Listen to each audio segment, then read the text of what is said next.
A terrifying legend is told, one passed down through generations on a remote island. The story speaks of man-eating sea creatures and fearsome abominations lurking beyond the great oceans. On the land, a massive, shadowy wolf with glowing red eyes is said to prowl. Driven by a lust for blood and battle, the monster devours unlucky children whole. 3 children cower in terror before the beast's menacing shadow. A group of children are gravely warned by an elder that they must never leave the island. A young Mokrin listens, her expression filled with fear. The scene shifts to the present, introducing Cho tribe chieftain Ikmunbaek. A younger man nervously asks Ikmunbaek where Mokrin is. Ikmunbaek sighs with frustration, wondering where she's gone as he expects visitors to arrive any minute. He and his son wait with anxious expressions. In a flashback, Ikmunbaek sits alone at night, reading a scroll. A threatening, blood-written message declares their 200 years of sanctuary have ended. His hands tremble as he holds the ominous letter. With a sharp thump of his heart, he realizes with horror that this is a declaration of invasion. Back in the present, he mutters in despair, fearing his peaceful people cannot survive against ruthless savages. His son calls out to him, halting his spiral of dread. He grimly announces, "They're here," as a ship appears on the horizon with a dramatic dun-dun. A massive, imposing ship cuts through the ocean waves toward their shore. With a heavy thud, a wooden ramp is lowered onto the beach. 2 large figures march forward, their heavy boots approaching Ikmunbaek and his son. An imposing red-haired warrior strides onto the sand with a determined expression. With a final dun, she stands before the chieftain and his son, her own warriors assembled behind her. Ikmunbaek welcomes her, and she introduces herself as Woljin Ju, chieftain of the fiendblood tribe. Woljin Ju gives a confident, unsettling grin. With a dangerous glint in her eye, she announces her intention to have a look around the village. Ikmunbaek and his son cling to each other in terror, desperately wondering where someone is. The scene transitions to a peaceful, sunlit view of tree branches against a clear sky. Beneath a large tree, Mokrin is sitting alone in a clearing. Her ribbon flutters gently in the breeze. Crying, she thinks back on her argument with her father, believing he was mean and didn't understand her. In a flashback, he questions her desire to fight seasoned warriors all by herself. She tries to argue that she can help, but he silences her with a sharp enough. He sternly orders her to keep her head down and not interfere. A thud echoes as the door closes, leaving a dejected Mokrin alone in the room. Back in the present, Mokrin sniffles, wiping a tear from her eye. From a nearby bush, a pair of glowing eyes secretly watches her. Huff, huff!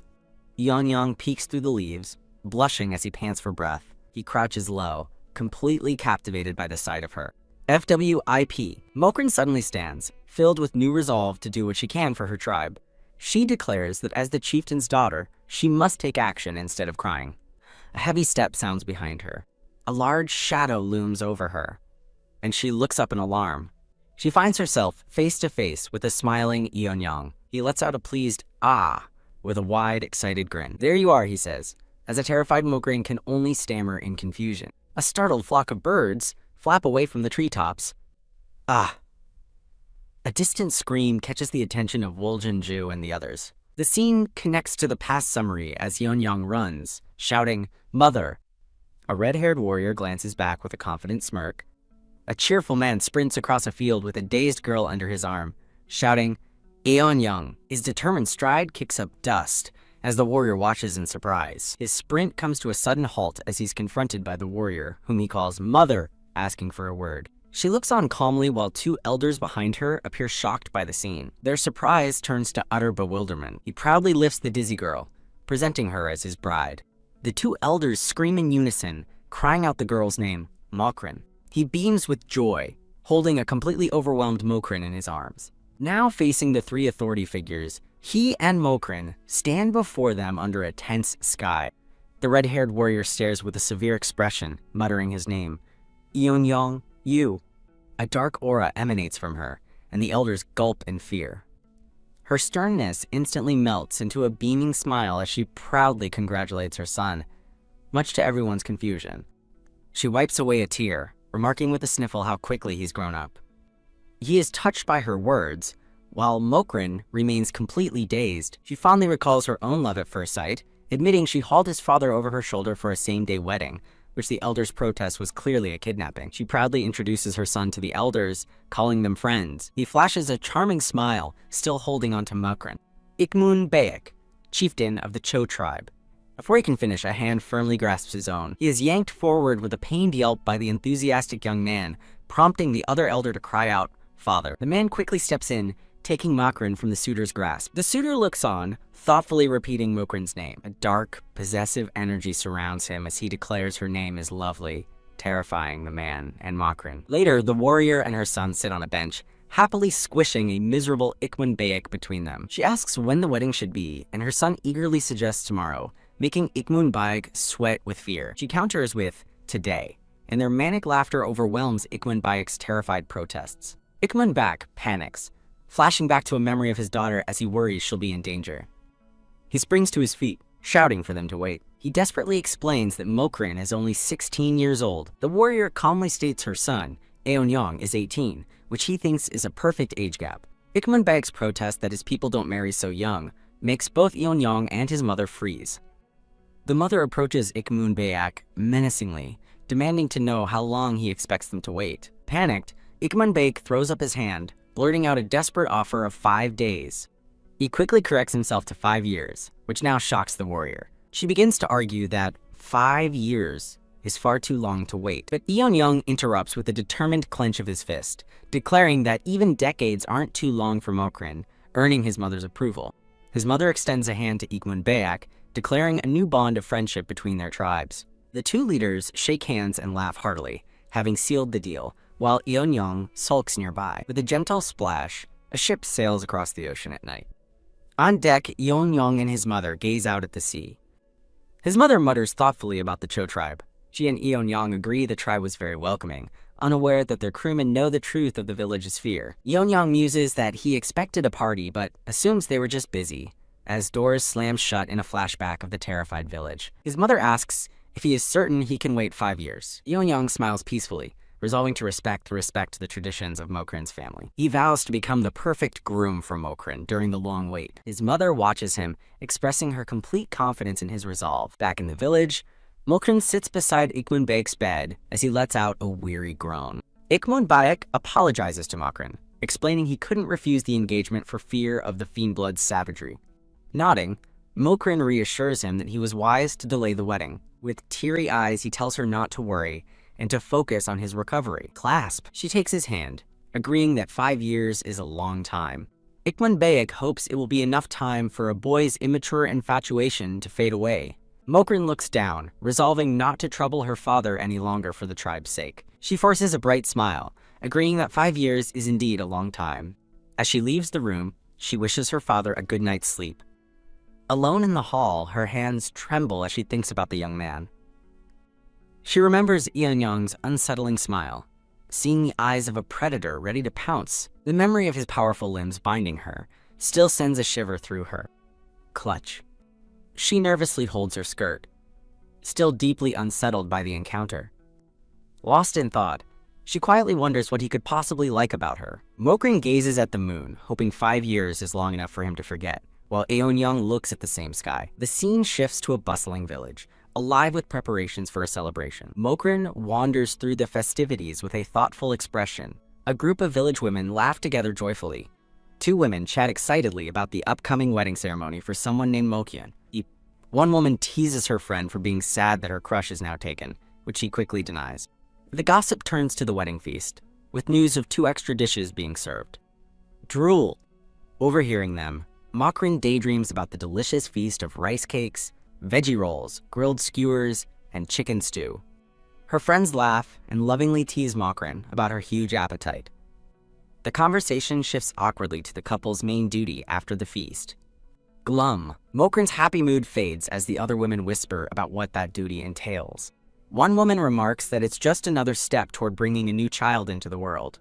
Another scandalizes the group by suggesting they do it all night long, causing a gasp and an eek. One friend nudges the indiscreet woman to shut it, prompting a quick apology. Her friends then note that 4 years have passed without a visit, speculating the fiendbloods may have forgotten the engagement. Mokrin laughs, agreeing that they are probably right, though there is still 1 year left. Her friends make sudden excuses about errands and needing the privy, quickly dispersing.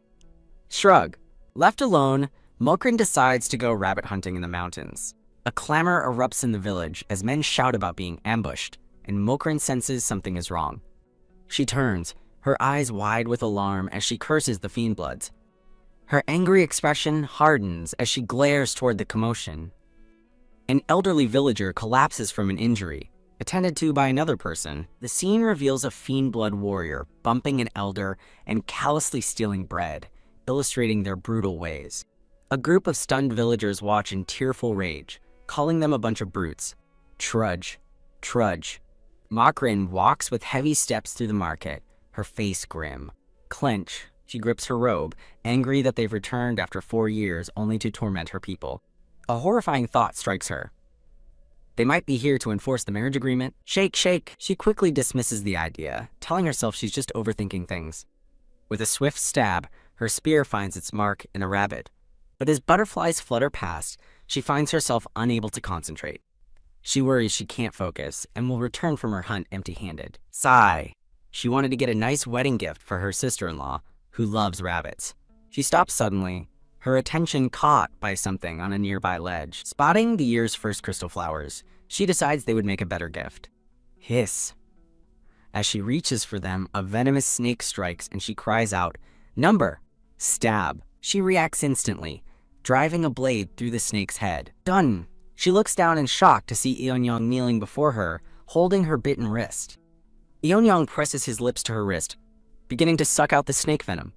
Flail, flail. Mokrin struggles, telling him to wait in a panic. With a wipe of his mouth, Eonyang looks up with a serious, determined expression. Mokrin stares back, her face flushed with shock and embarrassment. The chapter ends, promising more to come. In the quiet forest clearing, Eonyang remains knelt over Mokrin, tending to her after the snakebite. Wilt. A nearby plant withers from the venom's potency, and Mokrin looks on in confusion. Eonyang watches her with a calm, knowing look. FWIP, she suddenly leans in close, shouting that it's snake venom. Rub, rub. She frantically checks his face and shoulders, asking if he's all right. Shake, shake. She holds his face, thinking he looks surprisingly fine for someone who just ingested poison. Still, she resolves to find an antidote for him just in case. A sudden shift occurs as she finds herself pulled into his arms.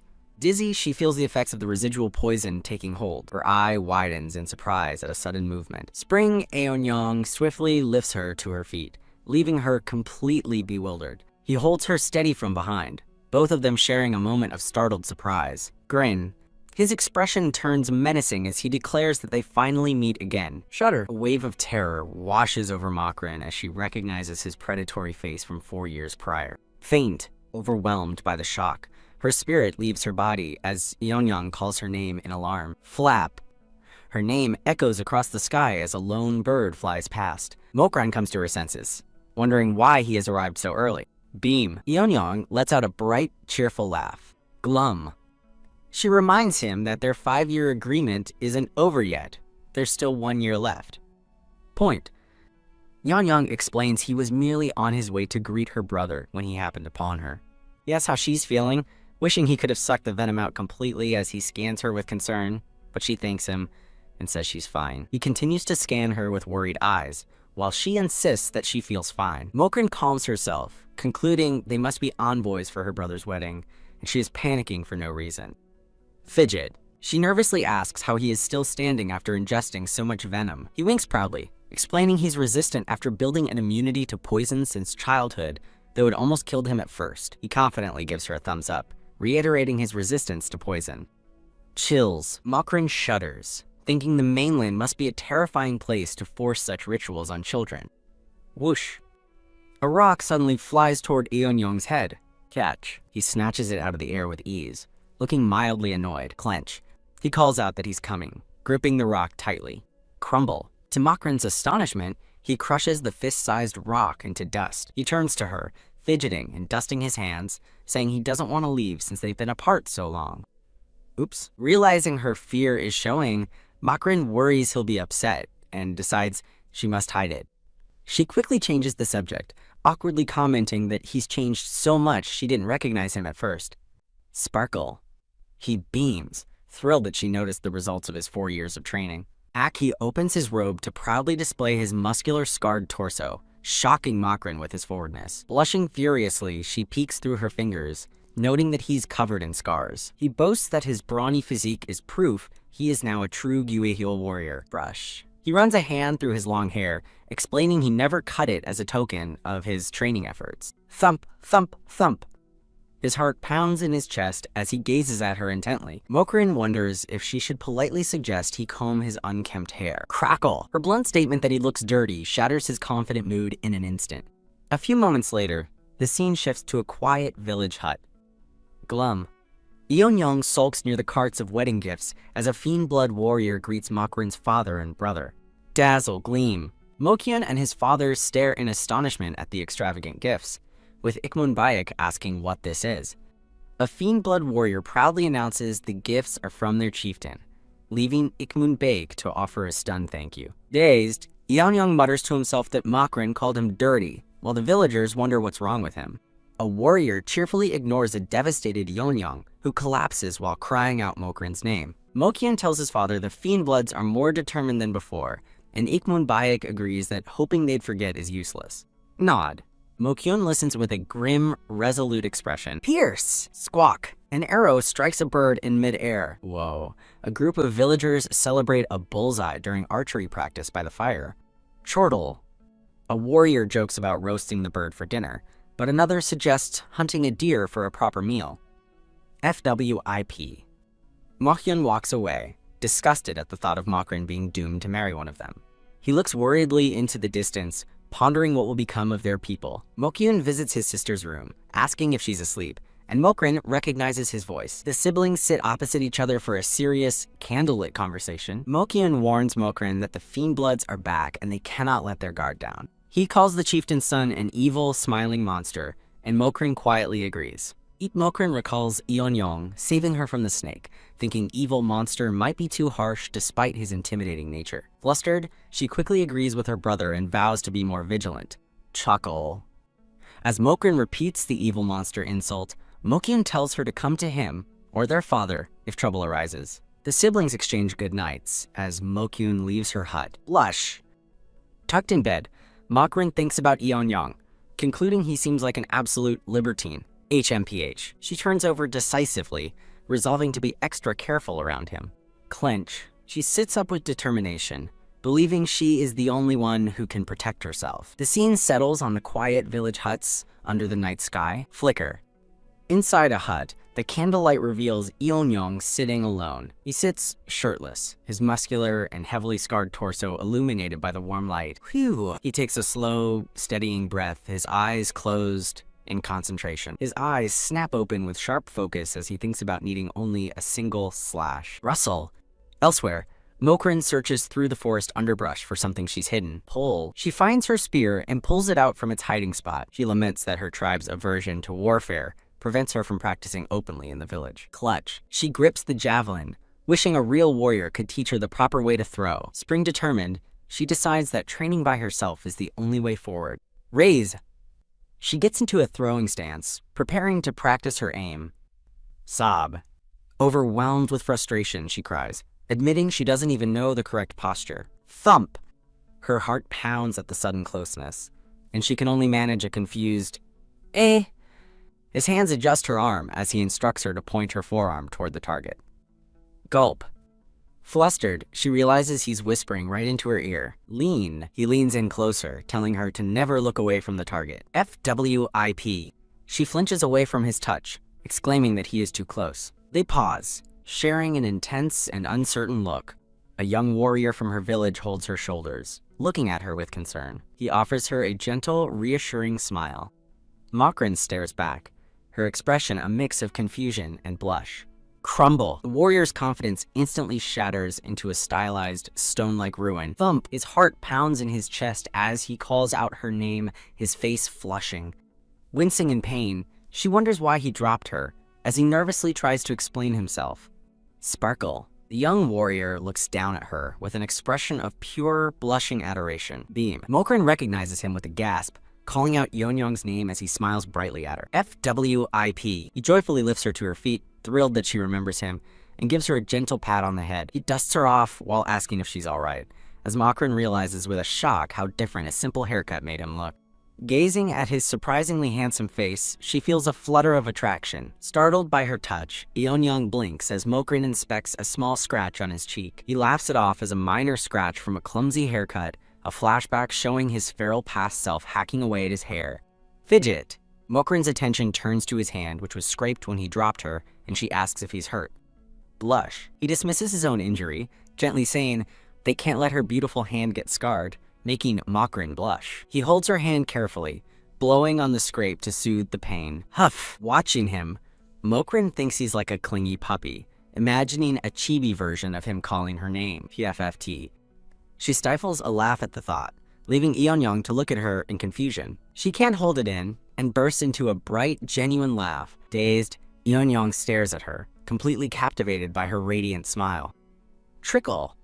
Overwhelmed with emotion, a trickle of blood runs from his nose. He clutches his heart, thinking to himself that she smiled at him for the very first time. Mokrin points out that he's bleeding, but he tries to brush it off, saying it happens all the time. Spray the sight causes Eun-young's nosebleed to erupt in a comical, uncontrollable gush. Wobble! She rushes to his side in alarm, crying out that he's gushing blood as he stumbles back. With spiraling eyes, he struggles to contain the torrent of blood. Scurry yelling a hasty goodbye, Eun-young and another warrior beat a comical retreat. Mokrin stands alone in the aftermath, utterly confused by his bizarre behavior. Chuckle.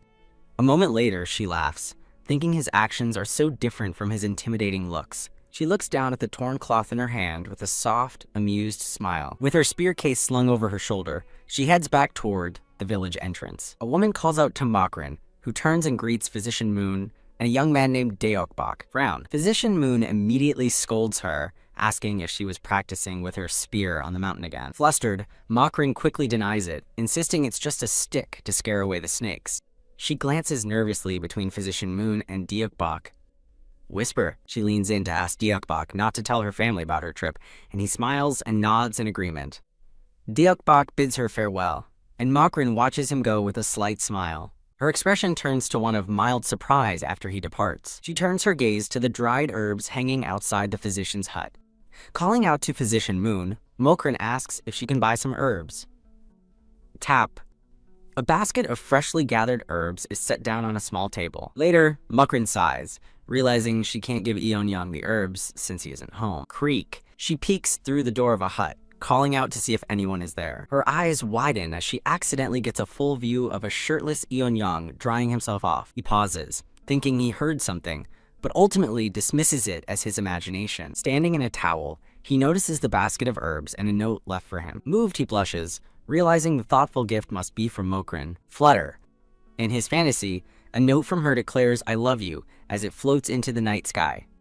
Ichibi Eun-young dances on the rooftops, laughing with pure joy. Wah! In reality, Mokrin cries in her room, mortified that she can't get the image of his muscular torso out of her mind. The next day, Eun-young greets the morning with a perky, cheerful grin. Awkward. Seeing him, Mokrin feels too embarrassed to even look him in the eyes. He gives her a knowing smile, while her mind flashes back to the memory of his physique. Slap! A little girl suddenly hits Eun-young, telling him to go away, leaving him stunned. Throb. Flustered, Mokrin forces a smile and asks Eun-young what brings him to her home. Deokbok approaches Mokrin with a smile as they meet in the village. The two share a warm, friendly laugh together. Blaze! Watching from a distance, an enraged Eun-young wonders what that bastard is doing with her. Growl. Hiding, he fumes, determined not to let a scoundrel touch his innocent Mokrin. On a beach, Mokrin tells Deokbok it's been 10 years, yet she still dreams of Mokian's tantrums. She reflects on being 20 now, and how time flies, while he glances at her, realizing something. Deokbok is struck by the thought that Mokrin has grown into a beautiful young woman. He misinterprets her enthusiasm for their outing, not knowing she is just thinking about the dessert waiting for her. Mokrin stands with a serene and gentle smile. She thinks it's a nice day. Aside from the uninvited guest she senses peeking at her from behind a rock. With eyes burning like fire, Eun-young stares intently, his thoughts consumed by Mokrin. Mokrin feels his intense gaze and wonders what it means. A blushing Eun-young secretly vows to do his absolute best for Mokrin. Clutching his chest, he admits to himself that he's been fantasizing about their wedding night every single day. Mokrin wonders if Deokbok still fancies her as he clears his throat beside her. Startled, she is caught off guard when Deokbok asks if she is interested in anyone these days.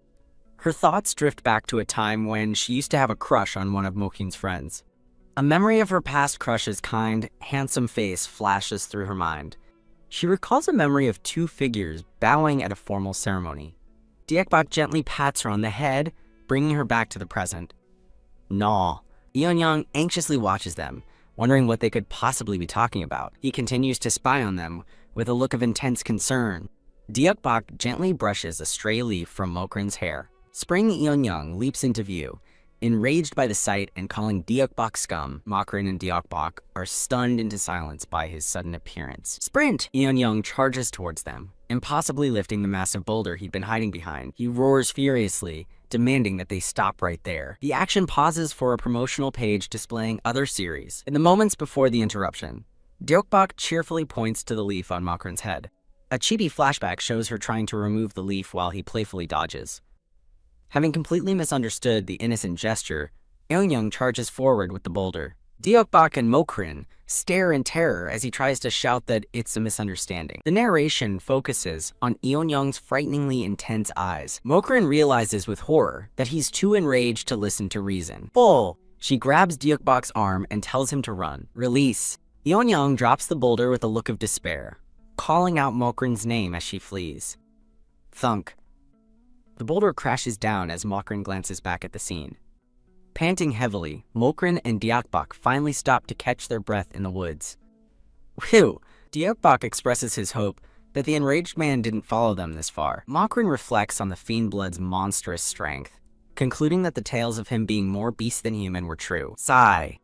Remembering his hurt expression, she decides she must clear up the misunderstanding when they return. Mokrin suggests they gather some herbs before heading back to the village, and Deokbok agrees. Rustle. As they forage, she remains determined to talk to Eonyang once they get back. Whoosh! Their return journey proves treacherous as they tremble while climbing a steep cliffside. Stomp. Massive boar suddenly charges, sending them screaming and running in terror. HMPH. After knocking them over, the boar snorts victoriously and leaves them in the dirt. Disheveled and exhausted, Mokrin questions if she will ever get home in one piece. She realizes with dawning horror that Deokbok is completely lost, noting his terrible sense of direction. Deokbok looks around, confirming her fears that they are lost. Looking up at the sky, they see they have fallen into a pit and are trapped. Flop. Deokbok tries to reassure Mokrin that they'll be rescued, but she remains worried. He tells her to trust him, and his confidence coaxes a small, hopeful laugh from her. The story pauses briefly for a promotional interlude. Hoot! As night falls, an awkward silence settles over them at the bottom of the pit. Deokbok's confidence finally cracks as he wonders where their rescuers are, while Mokrin manages a bitter laugh. Elsewhere, three men celebrate, believing things are looking up now that Mokrin and Deokbok are out together all night. Back in the pit, Mokrin suddenly asks Deokbok what he thinks he's doing. Slip! She cries out as she loses her grip, trying to climb out of the hole. Thud. She lands in a heap, and a concerned Deokbok rushes to ask if she's alright. Noticing her scraped knee and hand, he insists they should just wait for help to arrive. Swat. She brushes his hand away, determined that they can't just sit there and do nothing. Deokbok remarks that her reckless behavior is unlike her. Thump. His words hit home as he tells her she's changed. Her thoughts drift to the expectations people place on those they're infatuated with. She worries that her changes have made her fall short of those expectations. A warm memory of Eonyang's smiling face flashes through her mind. Clench. The thought of him seems to strengthen her resolve. Grab. Deokbok suddenly seizes her hands and professes his love, asking her to marry him. Utterly bewildered by his sudden proposal, she stammers that she doesn't understand. He declares that the savage has corrupted her mind and he can't let her marry him. Squeeze. She cries out as he tightens his grip, realizing he's much stronger than he looks. Push. She struggles to push him away, pleading for him to stop. A voice from above demands to know what Deokbok is doing, revealing Eonyang watching from a tree. Stare. Eonyang glares down at the scene below with intense focus. The tense moment is interrupted by a promotional page. Flail. Mokrin continues to fight back, screaming for him to get off her. Ignoring her pleas, Deokbok leans in to kiss her, calling her name. Erg. In a panic, she realizes he isn't listening to her at all. Whoosh! As she screams for help, a spear suddenly drops into the pit between them. Grab. She immediately seizes the weapon, shouting that she's got it. Wham. Telling him to snap out of it, she smacks him squarely on the head with the spear shaft. Dizzy from the blow, Deokbok stumbles back with spiraling eyes. Thud. With Deokbok knocked unconscious, Mokrin stares down at the spear, a thought dawning on her. Drop.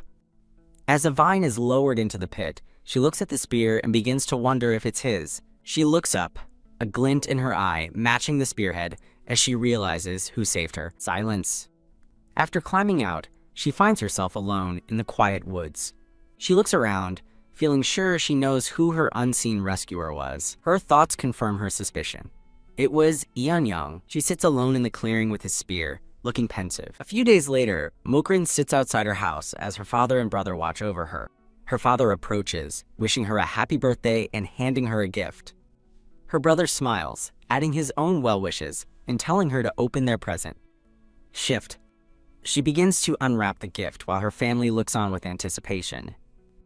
Whisper. Her father and brother murmur to each other that their plan seems to have worked perfectly. However, they acknowledge that their matchmaking scheme isn't going so well for Deokbok. Rustle. Mokrin clutches her gift, sadly noting that 2 weeks have passed with no sign of Eonyang. A chibi Mokrin pouts, thinking she's checked for him one too many times. The scene cuts to Eonyang, who looks serious and contemplative. The chapter concludes with a promotional page. The final image lingers on Eonyang's grim and determined expression. Mokrin's thoughts spiral as she internally questions if she's truly changed. Thunk. A sudden noise from outside startles Mokrin, pulling her from her reverie. A man runs in a panic, shouting urgently for the chieftain. He breathlessly reports to her father and brother that ships are approaching their port. On the ocean, a massive, unfamiliar ship sails ominously towards the shore. Mokrin and her family stare in utter disbelief, wondering what this could mean. Her brother fears it's an invasion, as their father seethes, believing them to be traitors. Suddenly, her brother spots something in the distance and points it out to their father. Staring towards the ship, Mokrin's eyes widen as she whispers Eonyang's name in shock. Stomp. A heavy boot lands on the beach as a figure disembarks, worrying the onlookers. Mokrin instinctively hides behind her father as the family watches with tense apprehension. Eonyang stands before them with a serious expression, announcing that his task is done. He reaches for something, his sudden movement catching her family off guard. Tada Eonyang proudly presents the massive vessel, declaring it's a birthday gift for Mokrin. He explains that it took longer than expected to finish, leaving her family utterly bewildered. Ahem. He proudly tells them he personally inscribed a heartfelt message at the bottom. When her astonished father asks if the ship is truly a gift, Eonyang confirms and invites them aboard. Mokrin finally understands he wasn't angry, but was away preparing this incredible gift for her. Eonyang proudly boasts to Mokrin that the ship is likely much bigger than her house. Scoop. Without warning, he sweeps a startled Mokrin up into his arms. Held close against him, a flustered Mokrin cries out his name. Beam. With a huge, joyful grin, he enthusiastically tells her to come with him. Still blushing and confused in his arms, she asks where they are going. As he carries her away, he calls back to her father that they'll return before sundown. Her father reaches out helplessly, yelling for them to come back as Eonyang runs off. Creek. The scene transitions to the gentle sounds of a boat near a beautiful island. Gripping the side of a small boat, Mokrin pleads with him to stop rocking it. Clutching the railing, she panics that he'll capsize them while he just laughs at her reaction. Sniffle. Overwhelmed with emotion, she admits it's her first time on a boat. Eonyang's expression softens as he gently encourages her to look at the view. Flutter. Her eyes slowly open, taking in the sparkling, sunlit scenery. She breathes that it's beautiful, and he smiles, happy that she likes it. Wow. She leans over to touch the water, amazed at how different the world is from the elder's scary stories. Eonyang points towards a distant mountain, eager to show her more of the world. He explains the locations of the Siumun and Jiam tribes as she listens intently. With a radiant smile, she admits no one has ever told her about the world beyond their island before. A soft, thoughtful smile graces her lips as a fond realization dawns on her. Eonyang reveals that showing her this beautiful world has been his plan all along. Flutter. A gentle blush colors his cheeks as he sincerely wishes her a happy birthday. Thump. His heartfelt words send her heart racing. Splash. The boat sways violently in a sudden swell. Whoosh! She cries out as the lurch throws her directly into Yeon-young's arms. The moment grows quiet and intense as they find themselves gazing into each other's eyes. A single, poignant question hangs in the air. Could he be the one? Leap. A monstrous fish with a scarred eye erupts from the water. Its giant, tooth-filled maw opens wide, poised to swallow them whole. Wham! In a comically simple move, Yeon-young lands a solid punch on the massive fish. Splash! Mokrin stares with a single, wide eye, shocked by what just happened. She calls out Yeon-young's name, her voice filled with panic and disbelief. Her terror grows as she realizes they are now completely surrounded by the man-eating fish. TSK. Yeon-young rose, complaining about the pests in what should be a clear sea as a shadow looms below. Splash! A giant fish leaps from the water, prompting Yeon-young to scream Mokrin's name in alarm. Whack! He smacks the creature with his oar, which cracks on impact. Chomp! Another fish bites Mokrin's sleeve and begins to pull, making her cry out in shock. Enraged, Yeon-young yells at the creature for daring to attack his Mokrin. Pow, pow, strike. Yeon-young unleashes a furious flurry of punches on the fish, counting each hit aloud. Wham! Pow! As he continues his relentless assault, Mokrin thinks to herself that she's actually starting to feel sorry for the fish. Grabbing the last fish by its jaw, Yeon-young declares that it's the only one left. The scarred fish he punched earlier reappears with a vengeance, revealing he was mistaken. A terrified Mokrin screams a warning that another one is coming for him from behind. Splash! She cries, watch out, as the massive fish lunges toward an unsuspecting Yeon-young. Rush in a flash, Mokrin throws herself forward, pushing Yeon-young out of the monster's path. Spray! Yeon-young screams Mokrin's name as blood bursts from where the fish bit down. Trickle. Seeing the blood run down her arm, a horrified Yeon-young lets out a desperate cry of, "No!" Thud. The now dead fish flops onto the boat, its head impaled, leaving Yeon-young stunned. Huff. Breathing heavily, Mokrin stands victoriously, holding the blood-soaked, broken oar she used to kill the beast. They stand in silence for a moment, Mokrin still clutching the makeshift spear. Yeon-young suddenly takes the weapon from her hands, catching her by surprise. He immediately pulls her into a fierce, passionate kiss. Looking at the dead fish, he admits he couldn't bear the thought of losing her. He apologizes for kissing her without permission. Blush. With a bashful look, Yeon-young then asks if he can kiss her again. Mokrin gazes back at him, a soft blush on her own cheeks as she considers his gentle request. She leans in, meeting him for a tender kiss surrounded by a floral aura. They embrace and share another kiss against the beautiful sunset over the water. Back on the island, Mokrin's father and brother wait anxiously as her father sighs that she should be home. Her brother gets his father's attention. He muses that there must be other powerful tribes beyond the sea who could defeat the Gueheols. He proposes they seek aid to wipe out the Gueheo tribe, but his father cuts him off, calling him Mohyun. Her father sternly lectures him against the idea of taking another's freedom for the sake of their own. Wince. Mohyun flinches, clearly admonished by his father's wisdom. As he tries to protest, a cheerful voice from the water announces their return. Yeon-young and Mokrin arrive back at the shore, holding hands in the boat. They share a warm, blushing glance as he helps her from the boat. Mokyun and their father stare in absolute astonishment at the sight of them together. Yeon-young proudly lifts the massive dead fish for all to see. He enthusiastically declares that Mokrin fought and killed the man-eating fish to save his life. The villagers and her family react with comical shock and disbelief, while Yeon-young's friends cheer wildly. An embarrassed Mokrin pleads for Yeon-young to stop as he continues to boast about her bravery. Yahoo! Mokrin's father exclaims that they have been blind and that she is the bravest of them all. Her father and Mokyun walk away in quiet contemplation, processing the evening's events. Rumble. That night, a storm gathers over the village rooftops. Flash. Alone, Mokrin's father understands Mokyun's worries about their tribe's future. Sigh. He takes a drink, resolving that they must find the wisest path forward. Slam. Thud. The door is thrown open as Yeon-young bursts in, startling him so badly he drops his cup. Flash. A close-up reveals Yeon-young's fierce, determined eyes. Approach. The chieftain stammers nervously, pleading for a peaceful discussion as Yeon-young advances on him. Kneel.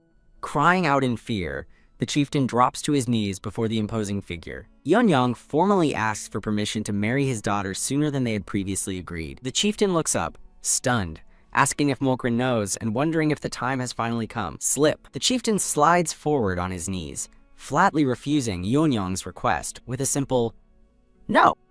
Ahem. The chieftain explains that he cannot give his permission, as the marriage is between Yeonyong and Mokrin, so Yeonyong must get her consent, not his. He muses that if Mokrin hasn't heard yet, they still have time, a new thought starting to spring to mind. Rush! Crash! Yeonyong bursts through the wall, shouting he won't be long, leaving the chieftain yelling for him to wait. The chieftain collapses to the floor, crying out to the heavens in utter despair over the chaos. Blushing with excitement, Yeonyong runs, thinking to himself that they will finally become husband and wife. The scene shifts as a heavy storm begins to pour over the village at night. Rumble! Yeonyong rushes through the storm as thunder rolls, while an unknown figure watches from nearby. Crackle! Elsewhere in the storm, Mokyun stands alone and cries as lightning flashes across the sky. The chapter concludes with a promotional page. As the rain continues to pour, the scene shifts to Yeonyong standing before a door. The story flashes back to a sunny day, where a young man with long hair looks on with a startled, blushing face. In that same memory, Mokrin is seen huddled sadly against a tree. The long-haired man sprints with a massive log on his back, leaving his struggling companion to wonder if he's even human. He throws his head back, letting out a joyful and carefree laugh. The memory fades as Mokrin stands peacefully in a field of flowers, lost in thought. A beautiful, radiant smile lights up her face. Back in the present, Yeonyong searches for Mokrin, but her room is empty and he only finds a frog in a barrel. Sigh, he steps out into the rain, worried about finding her to discuss their wedding. Suddenly, Mokyun appears before a surprised Yeonyong in the downpour. With a grim expression, Mokyun states that there's something he needs to ask him. He asks what kind of life awaits his sister in Yeonyong's village, causing Yeonyong's eye to twitch. Mokyun reveals that his father is against his plan to secure their tribe's future. He believes that if they can find a stronger tribe to ally with, they can finally defeat the accursed Guheels. A dark smile crosses his face as he considers the power he could gain from such an alliance. Clench. Yeonyong tightens his fist and tells Mokyun that he understands his concerns. Pat. He places a hand on Mokyun's shoulder, telling him that he has also witnessed something important. He warns Mokyun that he has seen the ugly look in the eyes of those driven mad by greed and ambition. Beam. Yeonyong smiles confidently, declaring that he is the sort to do anything to protect his tribe and loved ones. Furrow. Mokyun's brow tightens as Yeonyong suggests he, of all people, should understand this kind of ambition. They stand in a tense silence as the rain continues to fall around them. Yeonyong desperately searches the village, calling Mokrin's name and wondering where she could have gone. He suddenly stops, his attention caught by something lying on the rain-soaked ground. He picks up the broken tip of a spear, recognizing the names Yeonyong Mokrin carved into it. A terrible, uneasy feeling washes over him as he clutches the broken piece. Standing alone in the forest, he fears the worst, wondering if something has happened to her. Meanwhile, at the village smithy, Mokrin sits by the warm, crackling forge as rain pours outside. Sigh. She berates herself for being foolish and overconfident after catching the man-eating fish. She recalls proudly training with her spear, believing she could accomplish anything she set her mind to. Slip! Snap! The memory turns sour as her spear breaks during practice, causing her to cry out. She stares sadly at the two pieces of the spear, lamenting that his beautiful gift is now broken. A fond memory of Yeonyong smiling as he first gave her the spear comes to mind. She then remembers the passionate kiss they shared on the boat at sunset. Thump! Her heart pounds in her chest as she touches her lips and whispers Yeonyong's name. Hugging herself, she quietly questions the powerful new feelings she has for him. She continues to sit alone in the rain, huddled against the wall while lost in thought. The next morning, a sleepy Mokrin walks through the village. Looking exhausted, she realizes she stayed out all night and worries about how much she must have scared her father and Mokyun. She suddenly stops, spotting a figure in the distance and wondering who it is.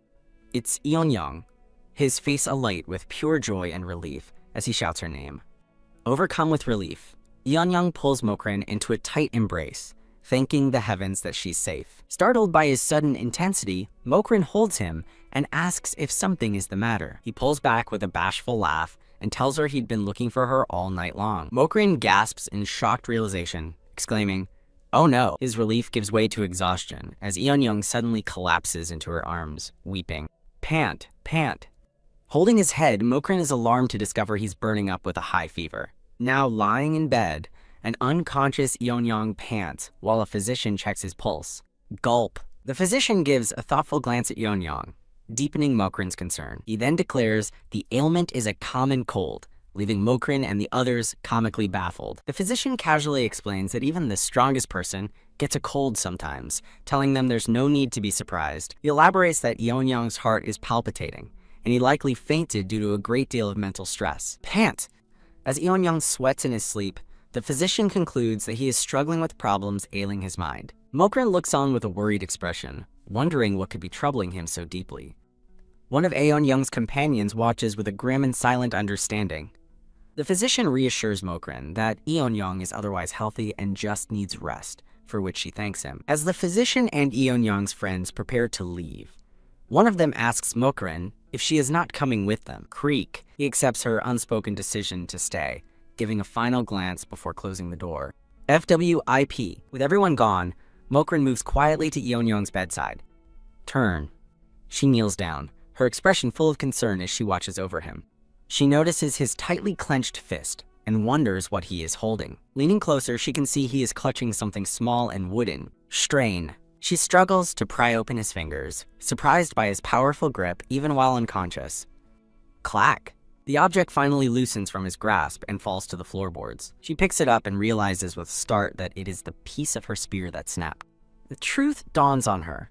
He must have been searching for her all through the stormy night. Pull. Lost in thought, she's startled when Yeon-yong suddenly grabs her arm. Flop. He pulls her down onto the bed, bringing her close to him. Twitch. As he holds her, he murmurs her name in his sleep. He calls for Mokrin again, and she responds nervously that she's right there. Yeon-yong's eyes flutter open, and with a soft blush, he confesses he was planning to ask for her hand in marriage. Looking at her with feverish intensity, he repeats his intention to propose. He continues, explaining he was certain she returned his affection, which makes her look away shyly. He recalls his search for her in the storm, confessing that last night he suddenly became afraid. As rain falls in his memory, he admits he was terrified of what he'd do if she said no. Mokrin looks down at him, her expression hesitant as she listens to his vulnerable confession. He gazes up at her, his love and sincerity clear in his eyes. He tells her he still remembers the first time he saw her, admitting his heart literally skipped a beat. He then reveals a hidden insecurity, worrying that he might one day become dull and unattractive to her. Reach to soothe her unspoken thoughts. He gently takes her hand. He intertwines his fingers with hers, holding her hand securely. Kiss. He brings her hand to his lips, vowing that whoever she is or becomes, she will always be his Mokrin. Overwhelmed by his devotion, Mokrin's eyes fill with tears while he offers a weak but loving smile. She recalls a memory of him trusting her and respecting her strength as he taught her to fight. She thinks of how he opened her up to a world of feelings she never knew existed. Amidst a vision of wisteria, she wonders if he is truly the one she can spend the rest of her life with. The memory of them standing together on the boat at sunset solidifies her answer. Back in the present, Yeon-yong gazes at her lovingly and asks, "Will you marry me?" Badum, badum. Her heart pounds in her chest as she looks back at him, overcome with emotion. The scene transitions to a bright, peaceful morning at one of the village's thatched roof houses. Beam. Yeon-yong beams, apologizing profusely for having made everyone worry about him. Shake, shake. He fervently shakes the physician's hand, vowing to remember his kindness, while the physician awkwardly tries to protest. Raise. You are RK. Yeon-yong excitedly lifts the struggling physician into the air, calling out Mokrin's name. Rush. He lets the physician go and rushes to Mokrin, clasping her hands and thanking her for staying by his side all night. Fidget. Mokrin looks away shyly, her silence speaking volumes as she fidgets under his grateful gaze. Yeon-yong notices her hesitation and gently prompts her, thinking she has something to say. Mokrin blushes and quietly asks him to come closer, piquing his curiosity. After she whispers in his ear, Yeon-yong's face explodes in a blush of pure shock and delight. FWIP. He turns back to her, his voice trembling as he asks if she really means it. Nod. With a shy blush, Mokrin gives a firm nod, confirming her acceptance. Lift. Overcome with joy, Yeon-yong lifts a surprised Mokrin into the air, promising to be a good husband. Twirl. Spin. He joyfully spins her around as they both laugh, Mokrin protesting that she's getting dizzy. Blissful, he gently holds the dizzy but happy Mokrin in a warm embrace, gazing at her with deep affection.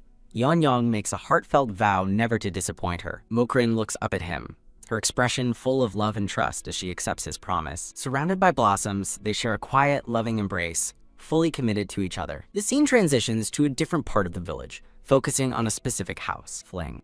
Yeonyong bursts in on Mokrin's father, startling him into spraying his tea everywhere. Hehehe. Her father flails in pain from the hot tea, while Yeonyong watches with a mischievous laugh. Whew. Catching his breath, the flustered chieftain asks what brought on the sudden visit. Holding Mokrin's hand, a beaming Yeonyong announces to her father that they are ready. Stiffen. Her father's expression freezes in shock as the reality of the announcement sinks in. The mood becomes serious as Mokrin sits formally before her father for a private discussion.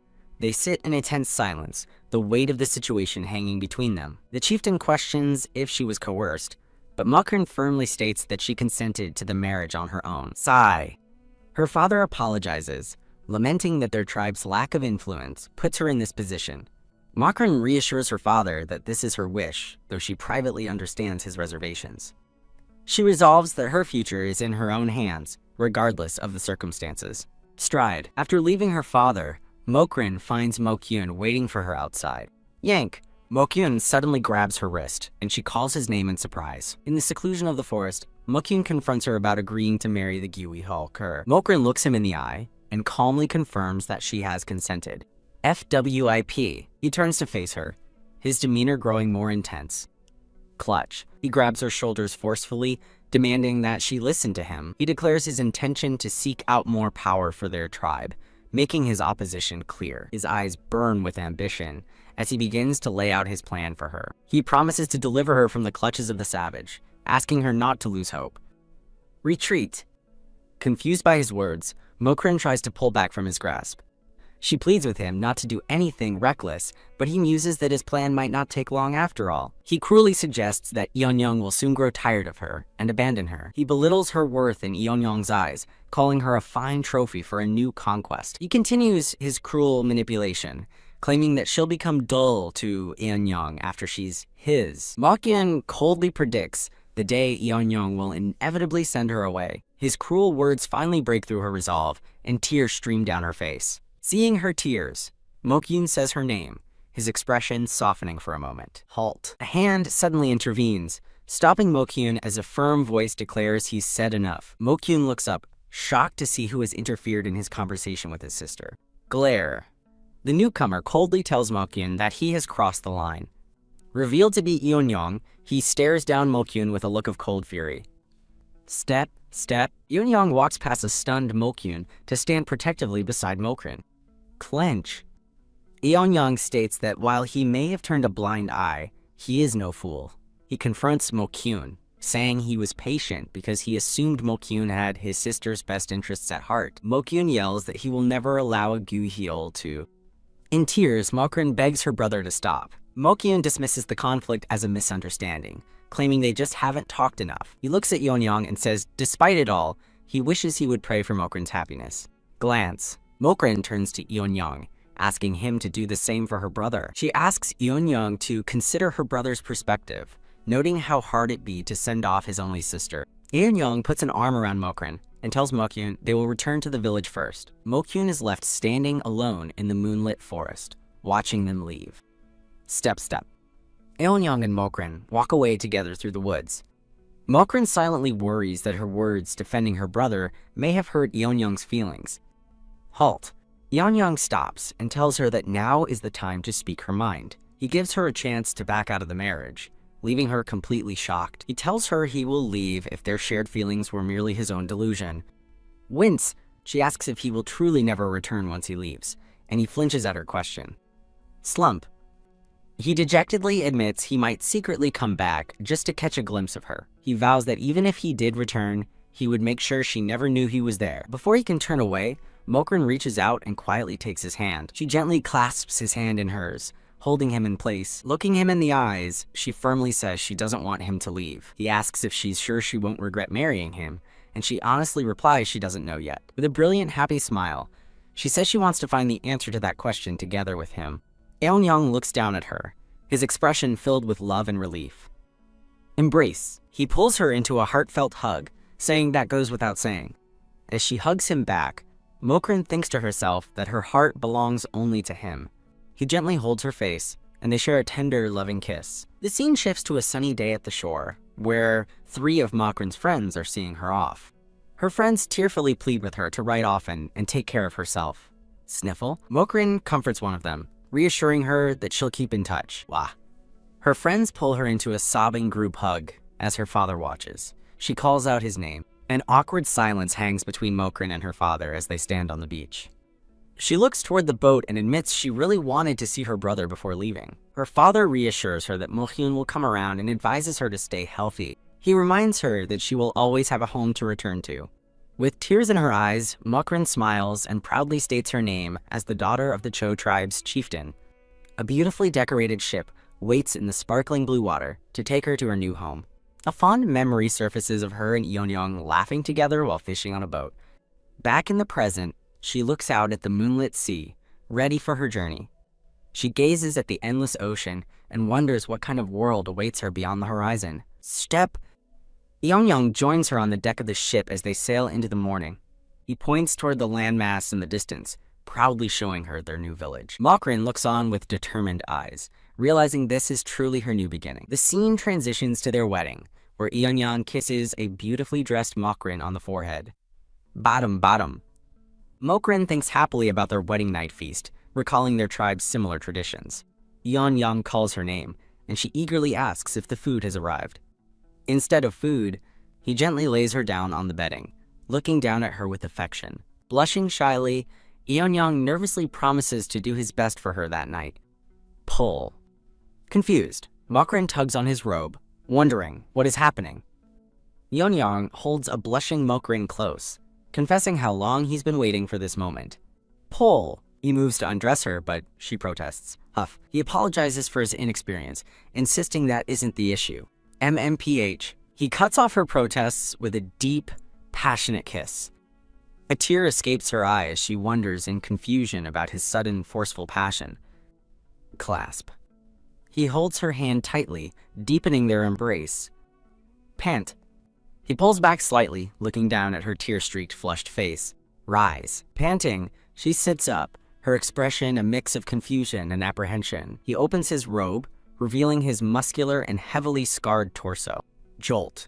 Startled by his action, Mokrin calls out his name. Slide. His hand moves gently up her thigh. He leans in closer, his warm breath against her skin. Kiss. He kisses her neck, and she lets out a small gasp. Whack. She suddenly hits him, yelling for him to stop what he's doing. Huh? A confused Yeonyoung, now with a toy duck gagging his mouth, asks Mokrin what the matter is. Glare. She retorts angrily that he's the one acting strangely. Baffled, Yeonyoung says he thought this was what she wanted, reminding her she wished for a wedding night for 30 days. Their colossal misunderstanding is revealed. He thought she meant making love, but she was only talking about the food. A flashback to the feast highlights their crossed wires, leaving them both completely stunned in the present. Awkward. A dawning realization settles over them in a heavy, embarrassed silence. Yeonyoung takes the blame, admitting his ignorance of her tribe's wedding traditions. Mokrin clarifies that her reaction doesn't mean she isn't attracted to him. Flustered, Yeonyoung admits he never considered she might be inexperienced and simply assumed she was eager. They sit in a quiet, slightly awkward silence, processing the situation. Clasp. He takes her hand, apologizes for the misunderstanding, and they agree to take their time getting to know each other. With a fond, blushing smile, she begins to call him my Pawu. The term of endearment, my dearest, completely overwhelms Yeonyoung, causing a massive nosebleed. Thud. He collapses from sheer excitement, begging for a kiss as Mokrin panics over his bleeding nose. She suddenly sits up, remembering something important and calling out for Yeonyoung. Empty. She finds the room empty and wonders where he has gone. She finds a note from her dearest, telling her to meet him at the clearing. Looking at a set of Gihol tribe armor, she wonders if it's a gift for her. Strain. She tries to lift the armor but finds it unexpectedly heavy. Click. She sets the heavy armor down beside the folded clothes. Now dressed for the outdoors, Mokrin steps outside to find him. Ponder. She pauses by a gate, trying to figure out the way to the clearing. Done. A group of menacing men surrounds her, their leader mockingly asking if she's Yeonyoung's bride. Toss. One of the men easily throws the struggling Mokrin over his shoulder. They laugh cruelly, saying every newcomer needs a proper introduction as they drag her away despite her pleas. Their leader holds her fast, vowing to give her an unforgettable introduction as she cries out in terror. A brief interlude showcases other available stories. Thud, they throw her to the ground, and she cries out in pain. She looks up to find her captors gathered under a large tree, watching her expectantly. Crunch. One man wonders how she caught Yeon-young's eye, while another reveals her reputation for spear throwing. Whisper. One of them scoffs, dismissively noting her scrawny limbs. A frigid air hangs over the men as they stare her down with cold, intimidating expressions. Snicker. Hearing the men mock her from behind, Mokrin's fear grows. Reach. As one of the men reaches for her, she gasps in terror. Ah! A piercing scream rips through the forest as a lone figure gallops on horseback through the trees. Cuddle. In a flashback, a man recalls how his partner giving him flowers showed him a new side of them. Mokrin laughs happily as one man promises to bring his love 100 flower wreaths, while the other calls him his flower. The happy couple waves goodbye, thanking Mokrin for her help in sorting out their relationship. She enthusiastically waves back, announcing she'll tell everyone she's the perfect person for advice, much to one of the men's shock. Kiss, kiss. The scene shifts to the sounds of passion in a quiet, warmly lit room. Pant! In a flashback to their wedding night, Yeon-young tells a blushing Mokrin to wait. He gently holds her chin, their faces close as they are about to share a deep kiss. Bang! Suddenly, a loud noise from the door interrupts them, and Yeon-young slumps onto Mokrin as someone calls her name. With more knocking at the door, Mokrin tries to cover a passed-out Yeon-young, muttering, "No." Roar! Yeon-young bolts upright in a rage, yelling, "Not again," and promises the visitor he won't be long. He seethes with anger as the narration explains that ever since she helped the couple, people have been constantly seeking Mokrin's advice. His mood sinks as he quietly wonders if she's using this as an excuse to avoid sleeping with him. In the present day, Mokrin glances around the bustling village market. A man from the couple she helped before spots her and cheerfully calls out her name.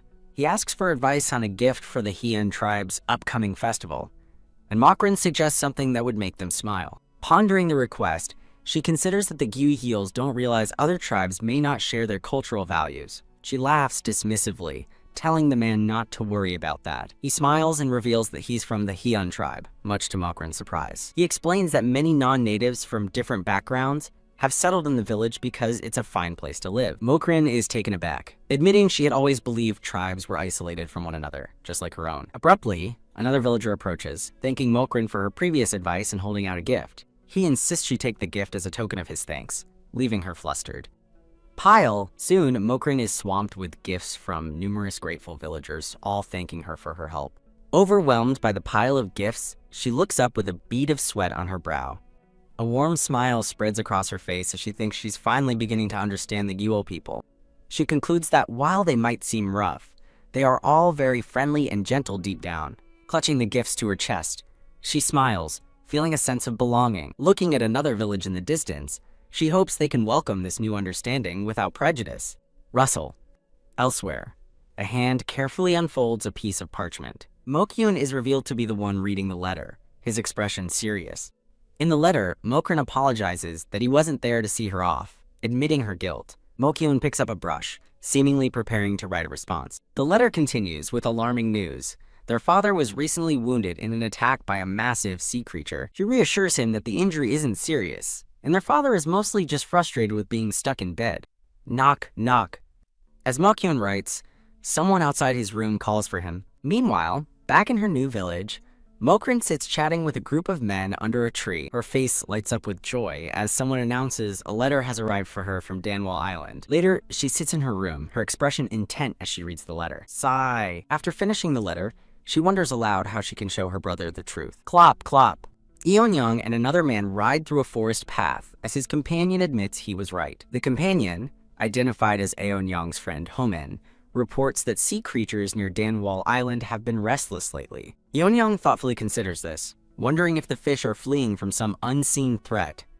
Homeland reminds him that their original mission to Danwall Island was to protect the Cho tribe from a man-eating fish. Although Homeland suggests discussing a solution with the tribe, Yeon-young sternly cuts him off with a firm no. With a determined look, Yeon-young tells Homeland to focus on his own tasks and leave this matter to him. Homeland watches his friend ride off, sighing that even marriage hasn't changed Yeon-young's stubborn ways. Ta-da! Yeon-young returns to the village, proudly presenting a large hunted boar. Done. A dramatic close-up shows the dead boar with X's for eyes. Mokrin is utterly petrified, her face a mask of pure horror. Feeling dizzy from the shock, she stumbles backward away from the gruesome sight. Thud. Yeon-young enthusiastically tosses the dead boar towards the village, shouting for Mokrin. Flustered, Yeon-young apologizes for startling her as they embrace, and she apologizes for overreacting. In a tender moment, Yeon-young tells Mokrin he can hear her adorable heartbeat as they hold each other closely. Rustle. As he holds her, Mokrin looks up at him with a gentle blush. Looking down shyly with her hand over her heart, she quietly affirms something with a simple yes. Holding her brother's letter, Mokrin admits she has to write back, but is unsure what to say. Yeon-young leans in close, startling her, and offers to help her think of a response together. FWIP. With a swift motion, he takes the letter from her grasp. She nervously fidgets and hides the letter behind her back, laughing as she dismisses it as nothing special. With a nervous laugh, she explains that her brother's letter was brief and uneventful. Startled, Yeon-young asks if her brother upset her, but Mokrin quickly denies it, telling him not to worry. She explains that she doesn't want to trouble him with her family's problems. Yeon-young's expression grows serious as her words sink in. As he repeats, "your family problems," Mokrin realizes with a jolt that she's created a misunderstanding. He quickly backs down, apologizing for prying into a private letter addressed only to her. A pang of regret hits her as she realizes he's getting the wrong idea about their relationship.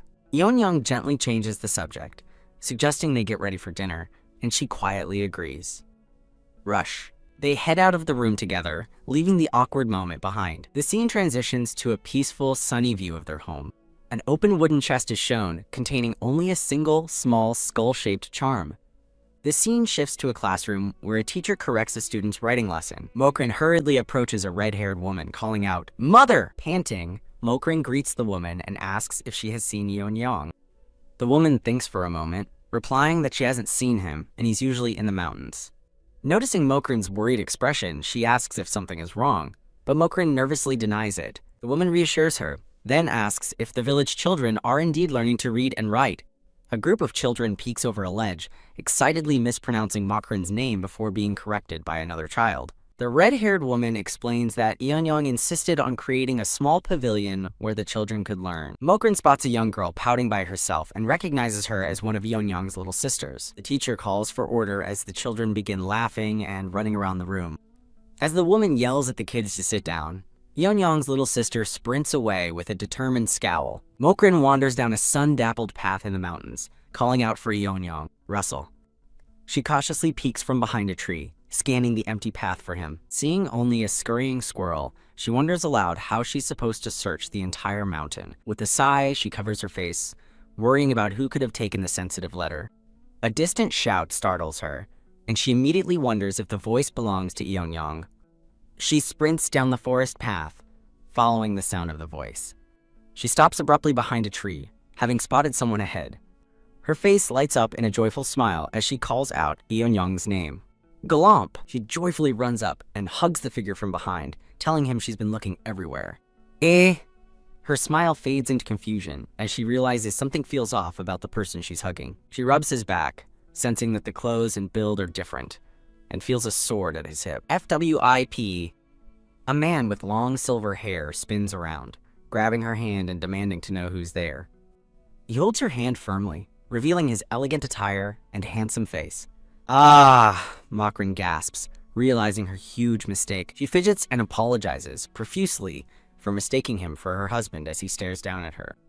The stranger's stern expression softens into a gentle smile as he looks at her. He tells her their meeting must be fate, leaving her completely stunned by his forwardness. He dramatically declares he's become a slave to love and wants to be with her forever. He dismisses her marriage as a minor obstacle, leaving Mokrin utterly bewildered by his bizarre proposal. The silver-haired man smiles as Yeon-young appears behind him, his name called out in the tense moment. Yeon-young confronts the man, who is holding Mokrin while brandishing a large wooden staff. Spin! The silver-haired man turns with a bright, welcoming smile, happily exclaiming Yeon-young's name. Pull! He cheerfully pulls on Yeon-young's sword, remarking that it's been too long, much to Yeon-young's annoyance.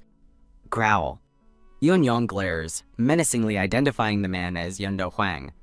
Yeonyang angrily accuses Yundo Huang of harassing his wife, while Mokrin realizes the two men know each other. Yundo Huang asks if it's true that Yeonyang is married, and Yeonyang confirms he's told him multiple times. Shrug. Yundo Huang laughs dismissively, admitting he didn't believe a word of it. Seethe. Yeonyang's eyes glow with controlled rage at the remark. Bicker. The two engage in a mock fight as they argue over a childish prank from their past. Crash! As the fight continues loudly, an older man places a reassuring hand on a bewildered Mokrin's shoulder. Shh! He gently quiets her with a finger to his lips, indicating she should just watch. The man introduces himself with a warm smile as Master Yundo's lieutenant. The lieutenant explains that Yundo Huang and Yeonyang trained together as children and always bicker like a cat and dog. Draw. Deciding to settle things, Yundo Huang begins to draw his sword with grim purpose. He declares he will take Mokrin in a fair fight, asking a shocked Yeonyang what he thinks he's doing. Yundo Huang smirks, challenging Yeonyang to a duel, having fallen for Mokrin at first sight. Clinch. With a confident grin, Yeonyang accepts the challenge, eager for the fight. Crackle. Their blades cross with electric tension, catching a very confused Mokrin in the middle. Mokrin panics, realizing she must intervene and stop the duel. Stepping between them, she bravely pleads for them to put down their swords. Swing, Yundo Huang laughs and swings his blade with a flourish. Dodgy Yeonyang expertly evades the attack, his expression serious. Cleave. Yeonyang counters with a powerful downward strike of his own. Clang. As their swords lock, Mokrin desperately thinks she has to do something to stop them. She tries to push the two men apart, yelling for them to stop, but they ignore her as she flails in frustration. Slump. Defeated, she collapses to her knees, realizing they aren't listening to her at all. Frown. A look of fierce determination crosses Mokrin's face. Growl. Yeonyang taunts Yundo Huang, sneering that he's still all talk. Stagger Yundo Huang retorts that Yeonyang still has a weak sword arm, pushing him back forcefully. Thwack.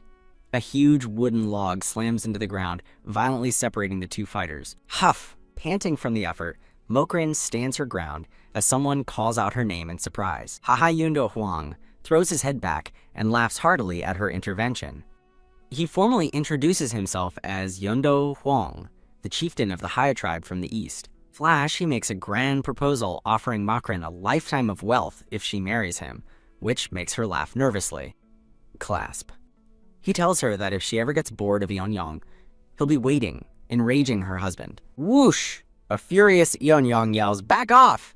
and drags Mokrin away as Yundo Huang waves a cheerful farewell. Whew! Mokrin finds Yundo Huang amusing and suggests they have tea with him, but Yeonyang furiously rejects the idea. Yeonyang sternly warns her to never let her guard down and to avoid Yundo Huang completely. Flinch, Mokrin quietly agrees, unsettled by an icy stare she's never seen from him before. Yeonyang quickly apologizes, explaining that Yundo Huang easily gets under his skin. Changing the subject, he asks why she was in the mountains, and she remembers her lost letter. She tells him she lost her letter and was looking for it, asking if he knew anything. Raise, Mokrin shows him the small skull charm she found in the chest where the letter was supposed to be. Yeonyang stares at the charm as Mokrin begins to ask if he has anything to tell her about it. He interrupts her, asking with a serious tone if she really needs to find that letter, shocking her. She asks if he was the one who took it, but his confused expression suggests otherwise. Yeonyang defensively asks what she means and if he is now a suspect in its disappearance. Hesitant. Mokrin looks down, unable to deny that she did, in fact, suspect him. Pitter-patter. As rain starts to fall, Yeonyang sadly asks if she wants to go home to her family. Mokrin asks what he's talking about as he suggests she misses her true family, one he feels he can't live up to. Yeonyang continues, believing the letter she seeks is a loving message from her family asking her to come home. He recalls that after 2 months, she is still reluctant to wear the garments of their tribe. He shouts in frustration that every time he tries to consummate their marriage, she slips away to help her advice-seeking guests. With a pained expression, Yeonyang sadly concludes that she doesn't trust him. Pang!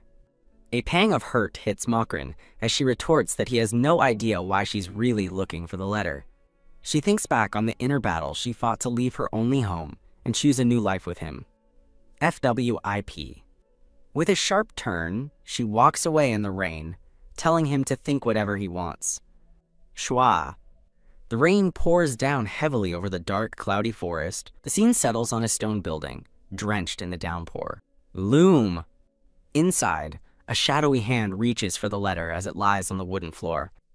Back outside, Eun-young gently stops Mokrin, telling her he has an idea where the letter is. He turns and walks ahead, offering to help her look for it. Mokrin watches him with a heavy heart as they walk through the rain. A flashback shows Eun-young slumped before her as someone bangs violently on the door, screaming her name. As they walk, Eun-young reflects that he expected their marital problems to resolve themselves over time. He realizes with regret that the issues have instead grown into a huge wedge, driving them apart. Mokrin sadly resigns herself to the situation, thinking that this outcome was to be expected. They arrive together at the stone building, the rain still pouring around them.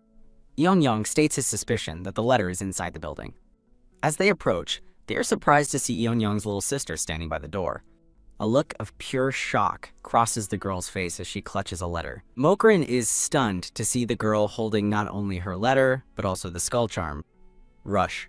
The girl turns and bolts, and Mokrin desperately calls for her to wait. Sprint! As Mokrin gives chase, Eun-young identifies the girl as Seon-young and yells for them both to return from the dangerous mountain path. Eun-young curses under his breath, completely exasperated by the situation. Rush! He immediately dashes off in pursuit of them. Huff! Seon-young runs for her life, crying apologies while a panting Mokrin struggles to keep up. Mokrin realizes with dread that Seon-young is too fast as the girl disappears into the woods. A look of horror dawns on Mokrin's face. Seon-young sprints blindly towards the edge of a steep cliff. Crumble, the cliff edge gives way beneath her, and she screams as she plummets over the side. Huff! Panting with effort, Mokrin just barely manages to lunge and grab Seon-young, clinging to a tree root. Flutter! The letter flies from Seon-young's grasp as Mokrin cries out for both it and Seon-young. Zoom! Mokrin tightens her grip, pulling Seon-young securely to her and telling her to let the letter go. Leap! Eun-young heroically leaps from the cliff's edge, triumphantly snatching the letter out of the air. Mokrin and Seon-young watch in horror as Eun-young lands with a sickening impact. Thump! With a great whoosh, he hits the ground far below as Mokrin screams his name in terror. Eun-young groans in agony on the ground below. He looks up weakly, barely able to speak Mokrin's name. Mokrin urgently tells a crying Seon-young to run to the village for the elders, then whispers Eun-young's name in despair. Flinch. Seon-young flinches at the command, tears streaming down her face. Strain. As Seon-young sprints for help, Mokrin struggles to hold on, urging Eun-young to use his other hand to climb. Flap. Eun-young refuses, explaining that he would have to let go of the letter she cherishes. Tremble. Shaking from exertion, Mokrin resolves to hold on until help arrives. Eun-young confesses that he was jealous of how much she seemed to cherish the letter, calling himself pathetic. Mokrin tearfully begs him to stop talking, as if these are his last words. Eun-young reflects on his failure to share his true feelings, admitting it was unfair to expect her to understand him without explanation. As Mokrin listens with a pained expression, he vows to express himself more clearly from now on. Tears of regret stream down Eun-young's face as he gazes up at her, his heart laid bare.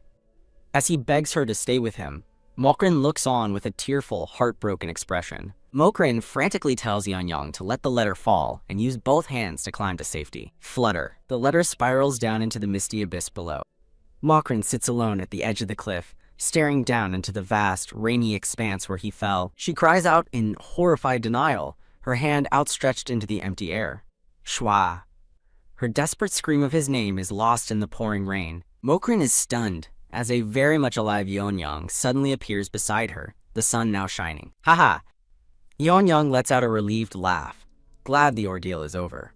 A quick montage reveals he's a skilled rock climber and simply used both hands to easily scale the cliff again. Overwhelmed with emotion, a tearful Mokrin listens as he apologizes for startling her. She throws herself into his arms, crying his name with immense relief. Clinging to him, Mokrin explains the letter was from her brother, and she hid it thinking they were on bad terms. A flashback shows her affirming that Gyuhyul village is her true home now. Eun-young embraces her tenderly, his expression peaceful and content. Now resting under a tree, Mokrin explains that her only intention was to avoid hurting his feelings. She declares that she considers him, Seon-young, and all the villagers her family, and he apologizes for misjudging her. Abrupt. Mokrin quickly insists that she was also at fault in their misunderstanding. Eun-young reassures her that since they are both new to marriage, a bumpy start is to be expected. Smiling warmly, Mokrin promises to be more open and honest about her feelings from now on.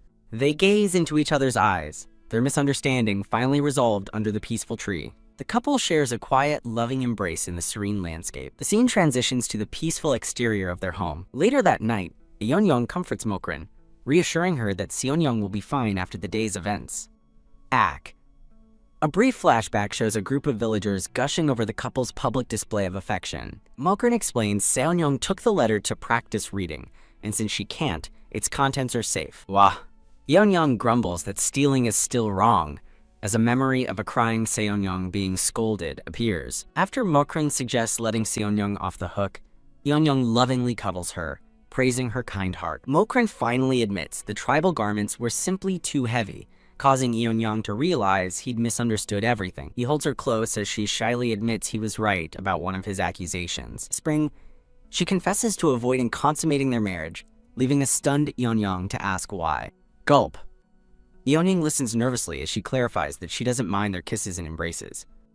Clutch. Mokrin sits on the bed, looking both anxious and resolved. Overcome with joyous realization, Yeon-young gets a nosebleed and cries happy tears. Blush. Composing himself, he shyly asks if he can kiss her now. Nod. Mokrin gives her silent, heartfelt consent. The two gaze at each other tenderly, a new level of intimacy dawning between them. Cling. As they kiss, Mokrin acknowledges to herself that it's happening again, but this time feels different. They fall back onto the bed in a passionate embrace. Yeon-young pulls back, flushed, warning her that he won't be able to hold back much longer. Mokrin looks up at him with an unwavering, accepting gaze. Clench. She recalls being too scared on their first night, but now feels ready to move forward. Rustle. She reaches for his robe and softly declares, "I'm ready." Mokrin lies back expectantly, her posture open and inviting. Snap. With his last string of rationality broken, Yeon-young's expression turns serious and passionate. He leans down, his lips moving towards her neck. Kiss. He whispers her name while gently kissing her skin. Gasp. She arches her back in pleasure as he holds her. Pant. The two are lost in a passionate, intimate moment together. Overwhelmed by sensation, Mokrin admits she can no longer think straight. Cling. Mokrin holds onto Yeon-young, their passionate night continuing. They gaze into each other's eyes, both breathing heavily from exertion and emotion. A single tear escapes Mokrin's eye as they share a deep, emotional kiss. Chirp. The next morning, sunlight fills the room as Yeon-young sleeps peacefully. Snore. Mokrin wakes up trapped in Yeon-young's snuggle, complaining that he's crushing her. Glance. She turns to look at him as he sleeps beside her. Yeon-young sleeps soundly, the morning light revealing the scars across his muscular chest and shoulders. Blush. Mokrin realizes with a jolt that last night was real, remembering him whispering her name. Ugh. The memory continues, as she recalls crying out his name in a moment of intense pleasure. Gasp. Blushing furiously, Mokrin reflects on the new sensations she experienced for the first time. Peek covering her face, she peeks through her fingers at the sleeping Yeon-young, wondering if he enjoyed it too. Gulp. She stares in awe at his well-defined physique as he lies sleeping. Mokrin glumly worries her breasts are too small for his liking, only for a stifled pruft to reveal he was awake the whole time. Loom. The morning light softly illuminates Mokrin's thoughtful expression. Flop. To her surprise, Yeon-young suddenly flips over and pins her to the bed.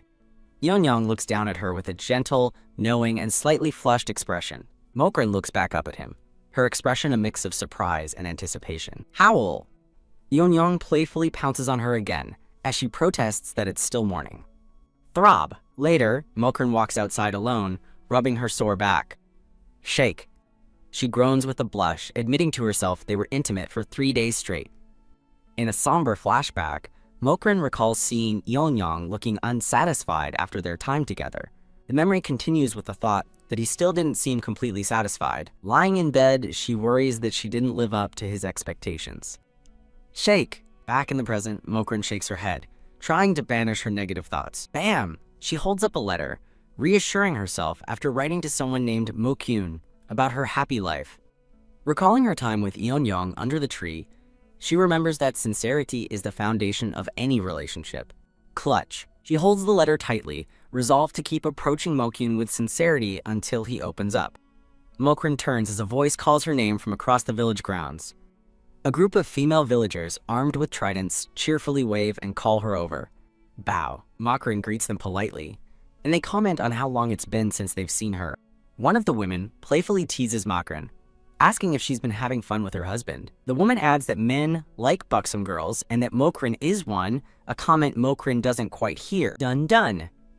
The word buxom suddenly hits her with full force. She wonders if her being buxom is the reason Eonyang looked upset that morning. A villager sighs wistfully, saying she's jealous and that Eonyang is living the dream. Mokrin quietly disagrees, saying he's not, which leaves the villager confused. Mokrin looks down, hesitant to explain her private concerns. Rush.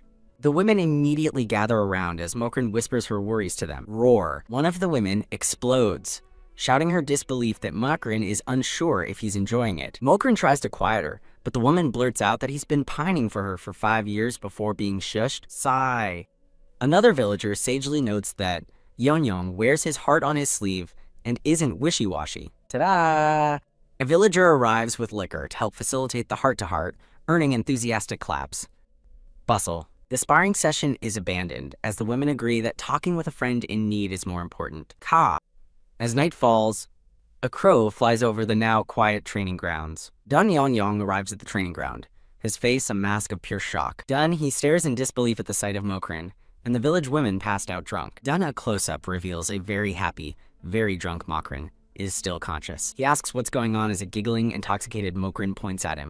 Glomp. A drunk Mokrin throws herself into his arms, and he asks how much she drank. Ta-da! She proudly points to the pile of passed-out friends and empty jugs, and he finally understands. FWIP. As Eonyang carries the drunken Mokrin, he cheerfully comments on how beautiful the moon is. Mokrin gazes up at him with a blissful, intoxicated smile. Honk. His body reacts immediately to her alluring state. He panics internally, realizing this is not the time or place for his arousal. Still in his arms, a flushed Mokrin softly calls out his name. Huff!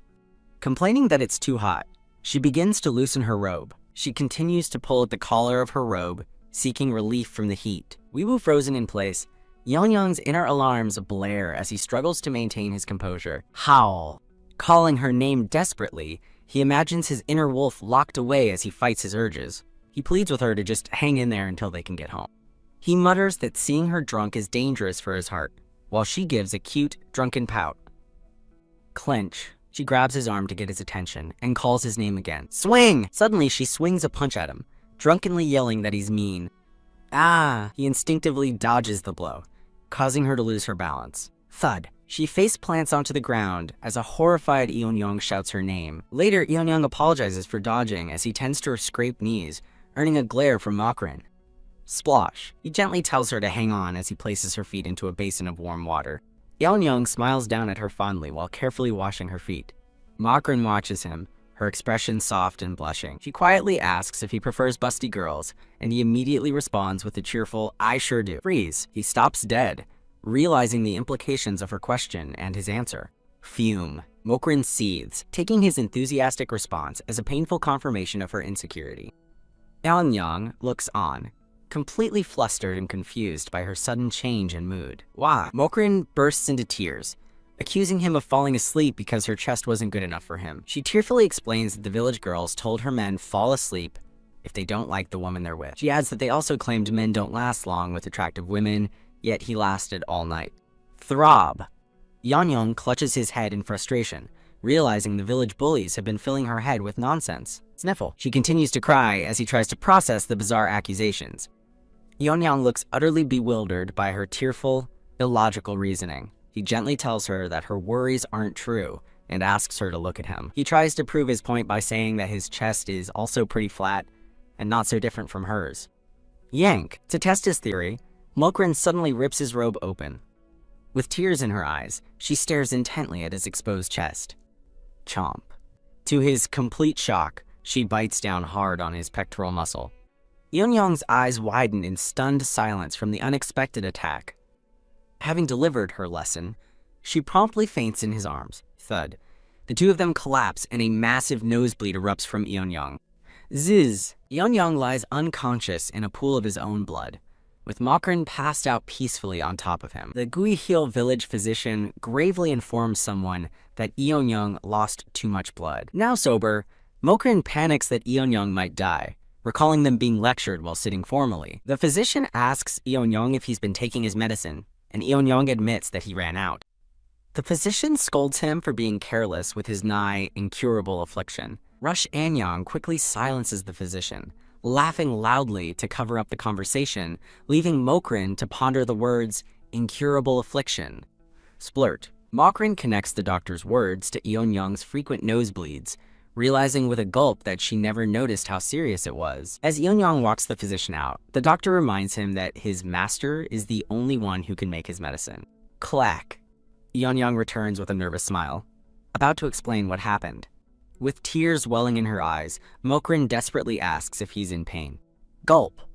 Eun-young panics, realizing she's getting the wrong idea and internally struggles with how to explain he can't suppress his urges around her.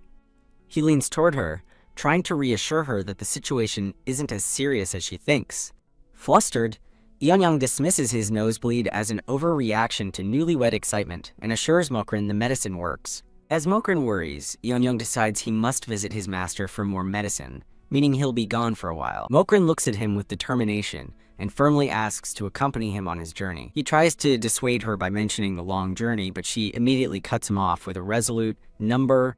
She resolves that as husband and wife, they must face this challenge together. Mokrin takes his hand, looking into his eyes and reaffirming her commitment to go with him. Outside, with 2 horses packed and ready, Eun-young calls out to Mokrin, asking if she's ready to leave. Gosh, Mokrin stares in disbelief at the mountain of luggage piled onto the horses, questioning if it's all necessary. Eun-young, carrying even more supplies, explains that his master's place is 6 days away, shocking her with the amount of provisions needed. As Mokrin thinks the preparations are excessive, a voice calls her name. A woman with red hair and a bearded man arrive, revealed to be her parents, bringing even more supplies for the trip. Wham! Her mother drops a massive bag, explaining she brought everything she thought might be handy, leaving Mokrin speechless. Her father jokingly asks if they're sure they want to travel so lightly, making Mokrin reflect that Eun-young's overpreparedness is just like her mother's. As they depart, the villagers cheer them on, and Mokrin's mother shouts for them to cook any predators they find. Riding away from the village, Mokrin reflects that this is her first journey, with no planned stops along the way. Clop. The two ride along a cliffside path as the sun begins to set over the mountains. Throb. Groan. Mokrin shifts uncomfortably in her saddle, complaining that riding all day is making her back sore. Eun-young gestures toward a spot ahead, and tells her they will make camp there for the night. With a determined expression, Mokrin gazes at the breathtaking sunset over the winding mountain road. Pausing their journey, Eun-young asks Mokrin if she likes the view, and she joyfully exclaims that it's beautiful. Mokrin looks out at the vast landscape, wistfully hoping her tribe will one day get to see the world too. Eun-young reassures her, describing his master's home as a beautiful place covered in perpetual snow. Intrigued, Mokrin questions the idea of perpetual snow, and Eun-young confirms that it never melts there. Overjoyed at the thought of seeing snow for the first time, Mokrin lets go of her reins, causing Eun-young to panic. She slips in her saddle, nearly toppling off her horse in a moment of clumsy excitement. Grab? Eun-young quickly reaches over, steadying her on her horse to prevent her from falling. Mokrin laughs bashfully, thanking him for catching her. He encourages her to take in all the sights, so she can describe the world vividly to her people. After setting up camp by a fire, the scene transitions to a tender moment as they gaze at each other amid falling snow. They arrive in a snowy landscape, and Mokrin looks around in awe as Eun-young proudly shows her the winter wonderland. Whoosh! A sudden gust of wind whips snow through the air. Shiver. Bundled in winter clothes, Mokrin hugs herself against the biting cold, asking if snow is always like this. Eun-young calls back that it's unusually cold, admitting this is the first blizzard he's ever seen in the area. Rumble. The wind howls violently as the blizzard intensifies around them. A worried Eun-young shields his eyes, trying to see through the worsening storm. He tells her they're almost there, but Mokrin weakly calls out his name. Covered in a thick layer of snow, Mokrin tells him she's too cold to move. Eun-young immediately dismounts his horse and offers to let her ride with him. Blush. He shyly suggests they huddle together for warmth, promising to hold her so she won't be cold.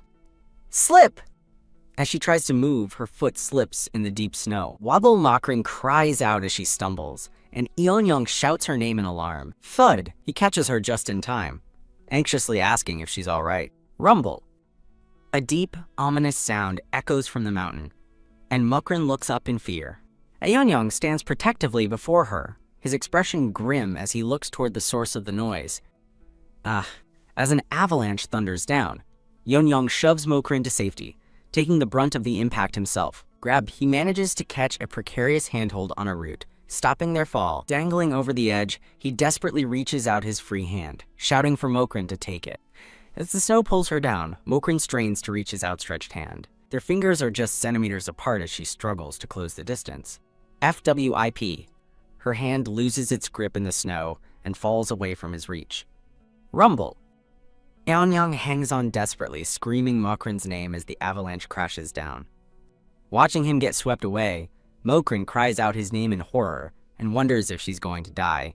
Chirp. The storm passes, revealing a calm, sunlit, and snowy mountain landscape. Trudge. A man with purple hair makes his way wearily through the deep snow.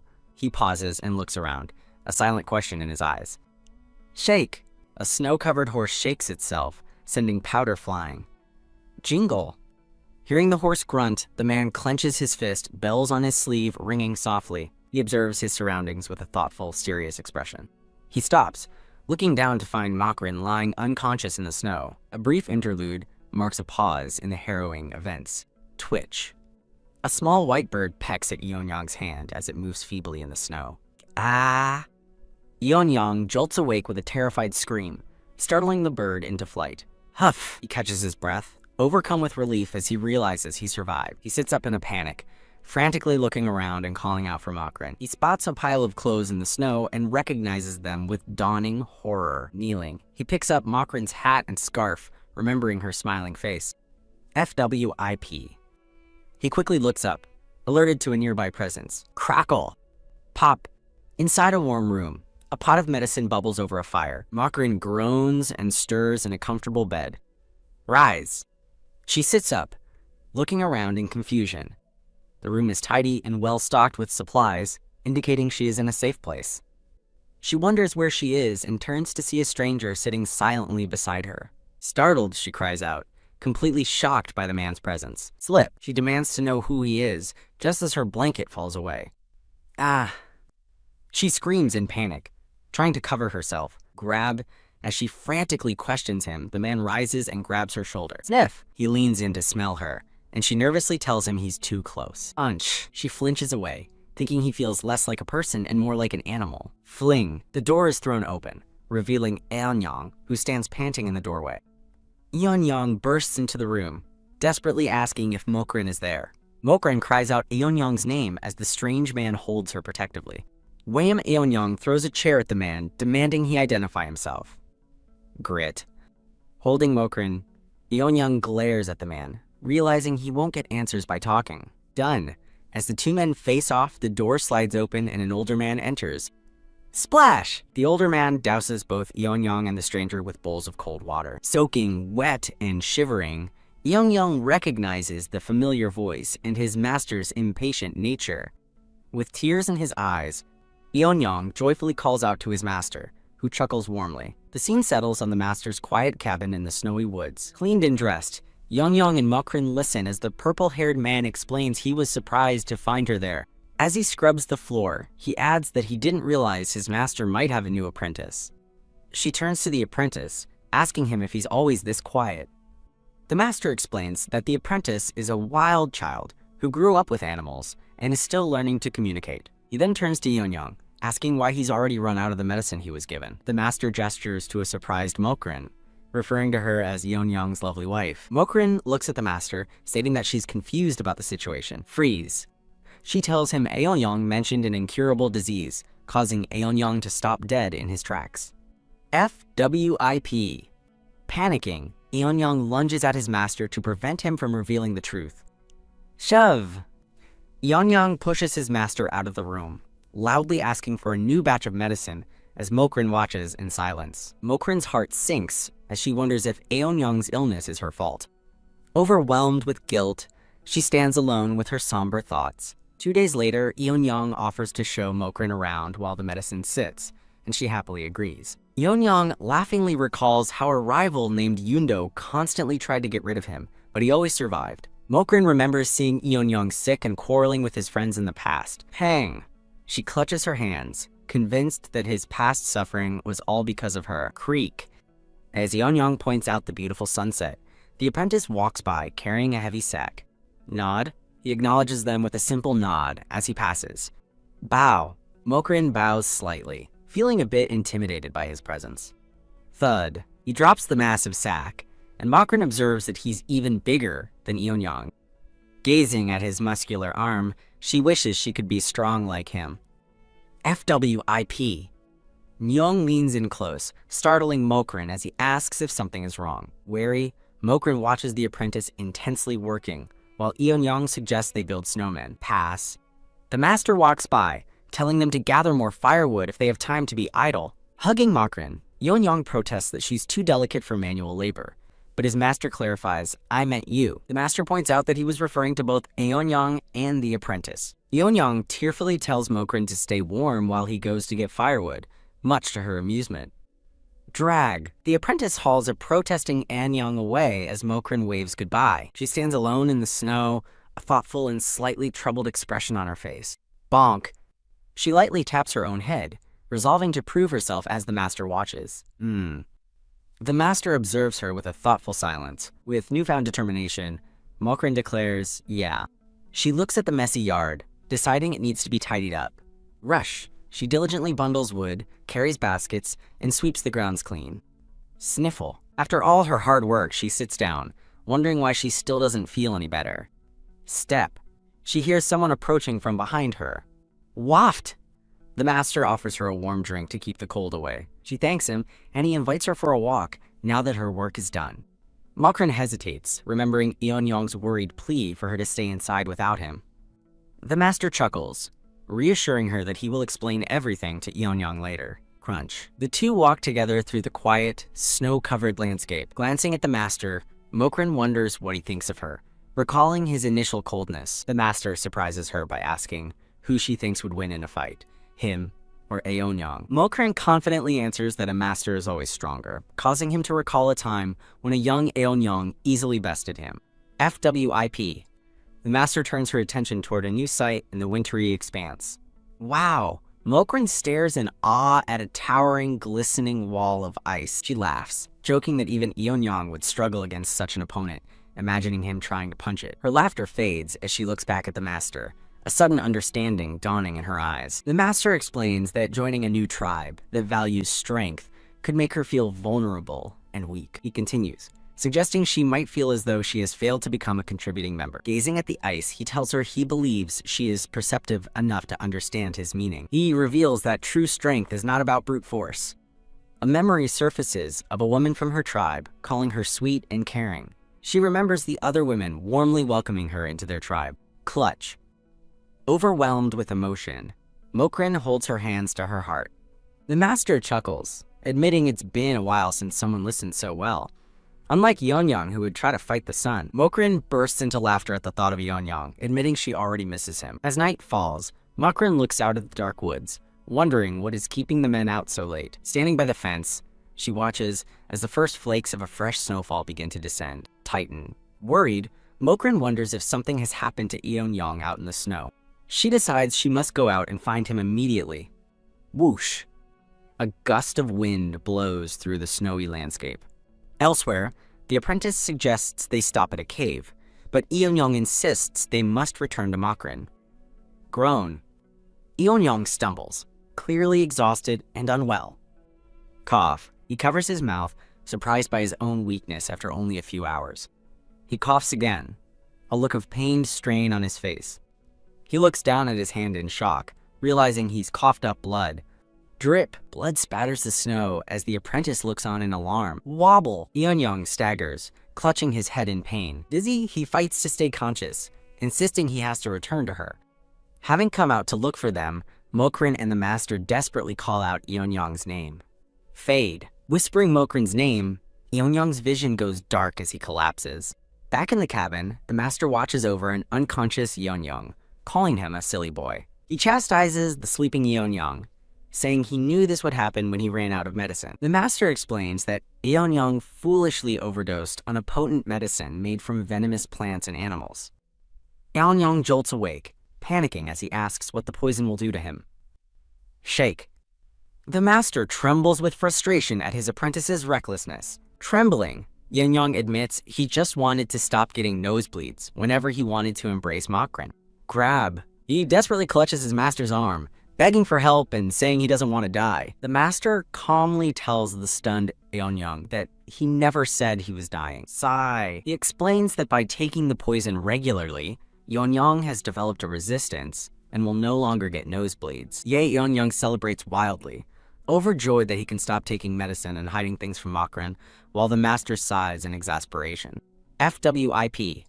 Eonyang strikes a playful pose as the master begins to speak again. Halt. He stops his celebration and smiles, ready to listen. The master tells him to drop the act, leaving Eonyang looking confused. He scolds Eonyang for his possessive behavior, reminding him of how he has isolated Mokrin from others and forbidden her from leaving alone. Eonyang lowers his head, quietly admitting that he has thought about it. Hesitantly, he begins to explain his reasoning. He confesses his constant anxiety and admits he misses her even when she's right next to him. Clench. He clutches his robe, unable to imagine a life without her. Pang. His heart aches as he vows he could never live if something took her away. The master listens patiently, acknowledging the depth of their love for each other. Glance. The master spots Mokrin peeking around the doorway and calls out her name. Eonyang turns in surprise as the master tells them they can have the room to themselves. With a knowing look, the master leaves them to talk things over. An awkward silence settles between Mokrin and Eonyang. Mokrin admits she was worried, and Eonyang apologizes for not telling her the truth. He reassures her that he's feeling much better now. Honk. They both blush as he explains the cause of his nosebleeds, which Mokrin admits she already knows. He insists he's fine and that the nosebleeds are gone for good, but Mokrin remains unconvinced. He gazes at her with a gentle, reassuring smile. Hug. He pulls her close, telling her he's alive and kicking. Caressing his head, Mokrin mutters that she isn't so sure about that. He stays quiet as she tenderly cups his face. Pull. She pulls his arm, a determined look in her eyes. Announcing there are other ways to check, she pulls him into her lap with a gasp. They share an intimate moment, looking deeply into each other's eyes. He leans in and gently kisses her neck. Mokrin closes her eyes, embracing the tender moment with him. Thrust in a sudden flashback, Yondo lunges at Eonyang with his sword. Slit. The blade slices across Eonyang's neck, drawing a thin line of blood. Clang. As their swords clash in a moonlit duel, Mokrin watches from the crowd in shock. She cries out Eonyang's name, her eyes wide with terror. Shake. She frantically begs the master to intervene, but he calmly refuses, stating that it is Eonyang's fight. Mokrin looks on with desperate eyes, unable to do anything. Thud. Eonyang's sword falls to the ground as he is disarmed. Stare. Yondo gazes down at his defeated rival. Eonyang lowers his head, seemingly accepting his loss. Mokrin screams in protest, held back by the onlookers around her. Phoom! The memory shifts to a terrifying monster materializing before the two rivals. The creature's massive, glowing eyes stare out from the darkness. The vision fades, and back in the present, Mokrin gently asks Eonyang if he really wants her to stop. Hug. He wordlessly pulls her into a tight, comforting embrace. Holding her close, he tells her there is something he needs to confess right now. Nuzzle. He rests his head against her shoulder and apologizes. He admits he thought his obsessive behavior was protecting her, but now sees it only made things harder. Lift. Mokrin tenderly raises his face to look into his eyes. She reassures him that it's all right, and they share a loving kiss. Smiling warmly, she tells him his actions helped her realize she could support him in her own way too. Touched and blushing, Eonyang whispers her name. Mokrin leans down over him, her expression turning playful. She tells him that she is not as delicate as he seems to think. Challenging him, she suggests they find out who is really the tougher one between them. Clench. Her hand tightens on his robe with a newfound confidence. Eonyang's face flushes with a mix of surprise and excitement. FWIP. In one smooth motion, he flips their positions, moving on top of her. Lean. He embraces her, whispering that her toughness is already obvious to him. The two share a beautifully illustrated, intimate moment. Later, dressed for travel, they bid farewell to the master and the apprentice, thanking them for everything. Beckon. Just before they leave, the master calls Makrin over for a private word. Whisper. He shares some parting advice, as an annoyed Eun-young watches from a distance. Rush. In a comical scene, Eun-young fumes about their sudden closeness, while Mokrin gratefully accepts the master's wisdom. The master warmly wishes them a happy future as the apprentice bows. Clop. They ride off on horseback, leaving the snowy cabin behind. Flutter. Eun-young jokes that their home is a nice place. Most of the time. Ahem. He clears his throat and asks Mokrin what his master told her. Surge Mokrin playfully declares it a secret and spurs her horse forward, leaving a stunned Eun-young behind. As they travel, Mokrin reflects that though Eun-young seems carefree now, he wasn't always this way. She recalls his past self, a grim and brooding young man molding himself into a chieftain for his warlike tribe. A memory surfaces of a younger Eun-young, whose idealistic dreams seemed impossible at the time. Filled with happiness, Mokrin smiles as she rides her horse through the snow. The master's final words to her echo in her thoughts. You are his world now, Mokrin. Bustle. They arrive at a village square, bustling with activity and preparations. Mokrin observes the festive atmosphere, wondering if a celebration is about to happen. Loom. She then notices a somber altar that seems out of place amid the cheerful decorations. Yundo greets them, and Eun-young asks what all the preparations are for. Yundo smiles, announcing the upcoming inter-tribe tournament. He confirms that the major event is just around the corner. As Eun-young acknowledges the news, a curious Mokrin asks what the inter-tribe tournament is.